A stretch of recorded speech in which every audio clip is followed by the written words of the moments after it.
Hello बच्चों, welcome to my channel Math Junction. मैं आपका एसके सर। मैं आशा करता हूं कि आप अच्छे होंगे, स्वस्थ होंगे और ज़बरदस्त तरीके से हमारे चैनल के थ्रू अपनी बीपीएससी की तैयारी कर रहे होंगे। आप जान रहे हो कि हमारा ये तीन क्वेश्चन की सीरीज चल रही है जो बीपीएससी पीवाईक्यू है, और उन क्वेश्चन को मैं अच्छे से कोशिश कर रहा हूँ कि आप तक अच्छे से समझा सकूँ। इन क्वेश्चनों को आप अच्छे से तैयारी करके लगाते रहिए, प्रैक्टिस करते रहिए। चलिए स्टार्ट करते हैं आज का क्वेश्चन। फर्स्ट क्वेश्चन आपको स्क्रीन पर दिख रहा है और मैं क्वेश्चन को पढ़ दे रहा हूँ। एक भिन्न जिसका 1/27 से उसी प्रकार अनुपात है जो 3/11 का 5/9 से है। तो क्वेश्चन ये है आपका कि एक भिन्न है, तो भिन्न जो हमारा होता है, भिन्न का मतलब होता है x/y होना, यानी अंश होना और अपॉन में क्या होना, हर। अंश बटे हर के रूप में अगर किसी संख्या को आप लिखते हो तो उसको हम क्या कहते हैं, भिन्न कहते हैं। तो माना मैंने मान लिया यहाँ पे एक भिन्न है x, और x का जो अनुपात है 1/27 से, उसी प्रकार है जैसे 3/11 का 5/9 से है, यानी इस x का और 1/27 का अनुपात 3/11 और 5/9 के अनुपात के क्या है, बराबर है। इस बराबर को बच्चों एक और निशान इस तरीके से लिखा जाता है और इसको हम लोग बोलते हैं समानुपात कहते हैं। समानुपात कह लो या बराबर कह लो, दोनों का मतलब एक है। समानुपात का एक हमारा चैप्टर भी है जिसमें अलग अलग तरीके के क्वेश्चन दिए गए हैं। फिलहाल हम इस क्वेश्चन को समझते हैं। समानुपात हो या बराबर हो, मीन्स एक ही है। अब कैसे सॉल्व करेंगे इसको, अंदर वाली जो संख्या उसकी गुणा अंदर वाले से करेंगे, यानी इस पास वाले का इसके पास, और जो बाहर वाली संख्या उसका गुणा किससे करेंगे, बाहर वाले से करेंगे। तो x का गुणा आपको करना है 5/9 में, बराबर लगाना है 1/27 का गुणा करना है 3/11 में। 3 एकम 3 हो गया और 3 नवा क्या हो गया, 27 हो गया। x गुणे 5/9 बराबर 1/9 गुणे 1/11 हुआ। अब बच्चों बराबर है, दो इधर भी 9 है, नीचे इधर भी 9 है, ये क्या हो जाएंगे, कट जाएंगे। इसके पहले के वीडियो में भी ऐसे कुछ क्वेश्चन आए थे जिसमें मैंने आपको समझाया था, गुणे में कोई संख्या है तो ऊपर वाली ऊपर से कट जाएगी, नीचे वाली नीचे से कट जाएगी, जब बीच में क्या लगा हो, बराबर लगा हो। तो x गुणे 5 मिला, यहाँ पर 1 का 1 में गुणा करोगे, यानी ऊपर 1 मिला, नीचे मिला कितना, 11। 5 गुणे में वो इधर जाएगा बराबर के, तो हो जाएगा भाग में, x बराबर 1/5 गुणे क्या हो जाएगा, 11 हो जाएगा। तो x बराबर हो गया 1/11 बचे 55। तो आंसर हमारा आ गया भिन्न 1/55 आया। ऑप्शन नंबर सी बिल्कुल करेक्ट है, जो आपको दिख रहा होगा 1/55 लिखा हुआ है। आइए सेकंड क्वेश्चन की ओर चलेंगे हम लोग। सेकंड क्वेश्चन भी आपके स्क्रीन पर आ चुका होगा, और सेकंड क्वेश्चन हमारा क्या है कि यदि साधारण ब्याज की वार्षिक दर 10% से बढ़ाकर 12 से ही 1/2% कर देते हैं, तो एक आदमी की जो आय है वार्षिक वो 1250 हो जाती है। वार्षिक आय मीन्स हो गया एक वर्ष की आय, और जो दर भी दिया है वार्षिक दर दिया है, यानी एक वर्ष का दर दिया गया है। तो बच्चों देखो इसको कैसे करेंगे। एक जो आदमी था, आदमी उसका जो दर पहले ले रहा था 10% के हिसाब से उधार दे रहा था या कोई भी काम कर रहा था, लेकिन बाद में अपने दर को उसने 12 से ही 1/2% बढ़ा दिया, यानी 12 को 2 में गुणा करो, 12 दूनी 24, 24 में 1 जोड़ दो 25, तो 25 बटे कितना हो गया, 2% हो गया। 10% पहले था, बाद में उसने बढ़ा के 25/2% कर दिया, और इससे उसकी जो आय में वृद्धि हुई, वृद्धि कितनी हो गई उसकी, 1250 हो गई। तो वृद्धि मीन्स हो गया वो बढ़ गया। और कभी भी आपको क्वेश्चन में वृद्धि की बात बोली जाए या कमी की बात बोली जाए तो आप समझ जाइएगा इन दोनों को घटाना है, क्योंकि घटाने से ही वृद्धि और कमी पता चलती है। एग्जाम्पल के तौर पे आज आपने 100 रुपये पाया, कल आपने 90 रुपये पाया, मैंने कहा कितने रुपए कम पाया आपने, कितने रुपए की कमी आ गई, आप कहोगे 10 रुपये। कैसे पता चला, 100 में से 10 माइनस करके। इसका अपोजिट मैं बोलूं, आज आपने 100 रुपये पाया, कल आपने 110 रुपये पाया, तो आपकी वृद्धि हुई, कितने रुपए की वृद्धि हो गई, 10 रुपए की। अब कैसे पता चला आपने, 110 को 100 में माइनस करके। यानी वृद्धि हो या कमी हो, हमेशा हम अगर घटा देते हैं, माइनस कर देते हैं, तो हमें वो मिल जाती है कि कितनी होगी। तो देखिए वृद्धि तो हुई थी 1250, कब हुई थी, जब 10% वार्षिक दर के साधारण ब्याज को बढ़ा दिया गया था। तो साधारण ब्याज जो है जब बढ़ाया तो ये बढ़ा हुआ, इससे ब्याज ज़्यादा मिलेगा और इससे ब्याज क्या मिलेगा, कम मिलेगा। तो साधारण ब्याज का जो फॉर्मूला होता है, साधारण ब्याज बराबर होता है मूलधन गुणे दर गुणे समय और अपॉन में क्या होता है, 100 होता है। मूलधन को P से लिखते हैं, दर को R से लिखते हैं, समय को T से लिखते हैं और अपॉन में क्या है, 100 है। इसी फॉर्मूले का प्रयोग करके हम लोग इस क्वेश्चन को सॉल्व करेंगे। अब मूलधन निकालना है तो मूलधन हमारा P रहेगा। दर देखिए बाद में कितना हो चुका था, 25/2 हो चुका था और समय 1 वर्ष था। अगुड़े में यहाँ क्या रहेगा, 100, क्योंकि फॉर्मूले में 100 है। देखिए पहले मैंने मूलधन P लिखा, दर 25/2 लिखा, समय मैंने 1 लिखा, अपॉन में 100 लिखा। 1 क्यों लिखा, क्योंकि ये वार्षिक चल रही है, वृद्धि भी वार्षिक हुई है, 1 वर्ष की वृद्धि है। माइनस करेंगे दूसरे वाले साधारण ब्याज से, यानी मूलधन दर है 10, समय है 1 बटे में कितना है, 100। ये किसके बराबर हो जाएगा, 1250, क्योंकि इतने रुपए की वृद्धि हुई थी। साधारण ब्याज की दर से 1250 रुपए की वृद्धि हुई थी। मैंने वृद्धि के लिए भी बताया कि हमें माइनस करना होता है। तो 25/2% की वृद्धि के हिसाब से मैंने 10 को माइनस कर लिया तो हमारा 1250 के बराबर हो गया।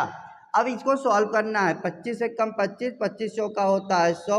ऊपर देखिए बचा है केवल P, नीचे 4 को 2 में गुणा कर लेंगे हो जाएगा 8, माइनस यहाँ पे 0 से ये 0 कट गया, ऊपर बचा है P, नीचे बचा है 10 और 1250। 8 और 10 का जो एलसीएम होगा वो 40 होगा। एलसीएम होता क्या है, जो दोनों के पहाड़े में आए, 4 के पहाड़े में 8 के पहाड़े में मिल जाए और 10 के पहाड़े में, 8 के पहाड़े में 40 मिल जाएगा, 10 के पहाड़े में भी 40 मिल जाएगा। 8 के पहाड़े में 40 कितनी बार मिलेगा, 5, तो ऊपर 5 से गुणा करोगे हो जाएगा 5P। 10 के पहाड़े में जो 40 मिलेगा वो मिलेगा 4 बार में, ऊपर 4 से गुणा करोगे हो जाएगा 4P बराबर 1250। अब देखो 5P में से 4P माइनस हुआ तो P हो गया, नीचे 40 बराबर 1250, नीचे 1 मान करके ऐसे क्रॉस मल्टीप्लाई कर दें, P बराबर 40 गुणे 1250। अब 40 में 1250 गुणा करेंगे तो आपका 50,000 आंसर आएगा। यानी उसके पास जो आय थी वो कितनी थी, 50,000 रुपये थी। बच्चों ये बेस है और बेस ही सबसे ज़्यादा परफेक्ट होता है, जिससे चाहे वो बड़े क्वेश्चन हो या छोटे क्वेश्चन इजीली सॉल्व हो जाएंगे। लेकिन मैं आपको इसका ट्रिक भी बता देता हूँ जिससे आप इजीली और जल्दी सॉल्व करोगे। बट प्रैक्टिस करने से बड़े बड़े क्वेश्चन भी जल्दी सॉल्व हो जाते हैं। अब ट्रिक देखिए क्या है, अगर आपको आय निकालनी है तो आय कैसे निकलेगी, यहाँ पे वृद्धि होगा गुणे 100 होगा और नीचे क्या हो जाएगा, दरों का अंतर होगा, दरों का अंतर होगा। तो दरों का अंतर यानी वृद्धि हुई थी 1250 रुपए की, 100 दर का अंतर, पहला जो दर था वो 10 था, दूसरा कितना था आपका 25/2 था।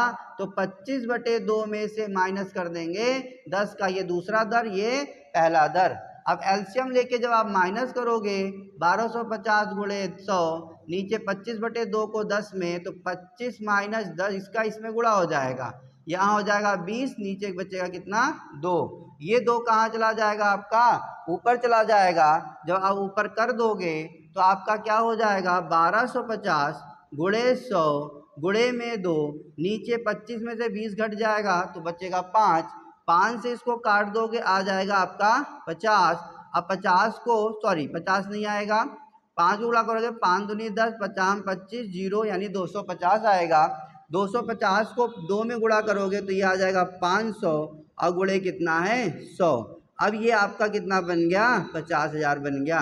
तो बच्चों ये ट्रिक था, आय बराबर वृद्धि गुणे 100 बटे दरों का अंतर। नहीं तो मैंने आपको बेस बताया, बट बेस को ज़्यादा अच्छे से समझिएगा, उसके बाद ट्रिक साथ में यूज करिएगा।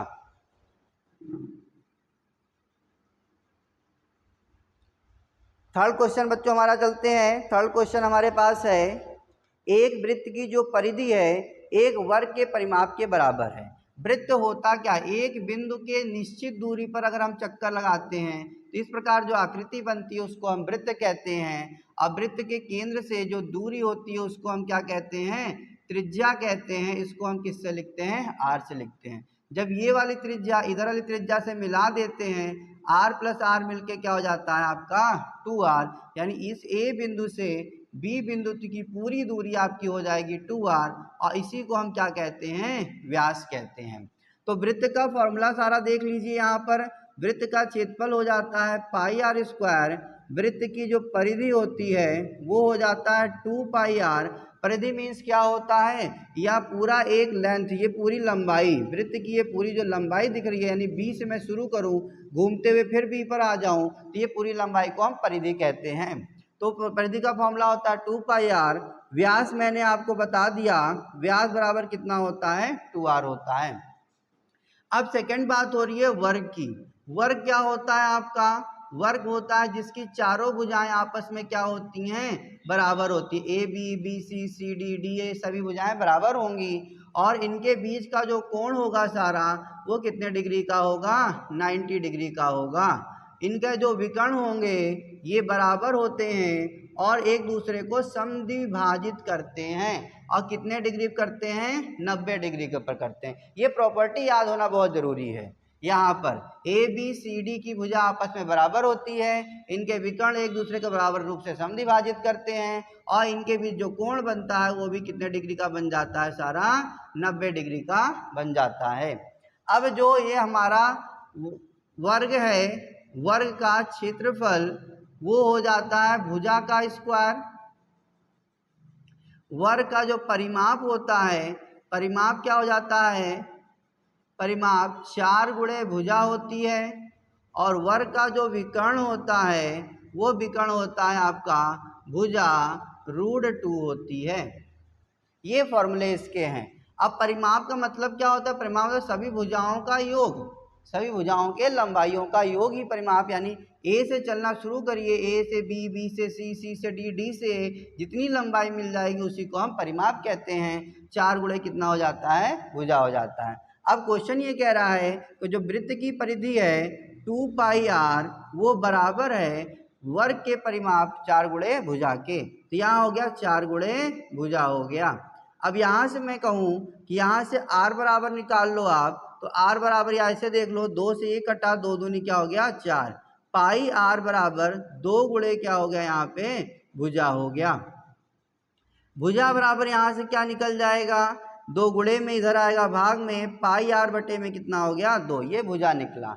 हमसे क्या पूछ रहा है, इन दोनों के क्षेत्रफलों का अनुपात पूछ रहा है। तो वृत्त का क्षेत्रफल, वृत्त का क्षेत्रफल और बटे में वर्ग का क्षेत्रफल, ये मुझसे पूछा जा रहा है इन दोनों का अनुपात। तो इन दोनों का अनुपात कैसे निकालेंगे, वृत्त का क्षेत्रफल का फॉर्मूला पाई आर स्क्वायर हो गया, वर्ग का क्षेत्रफल क्या होता है, भुजा का स्क्वायर होता है। इसको सॉल्व करिए, पाई आर स्क्वायर, भुजा देखिए आपको कितना मिला है, पाई आर बटे 2।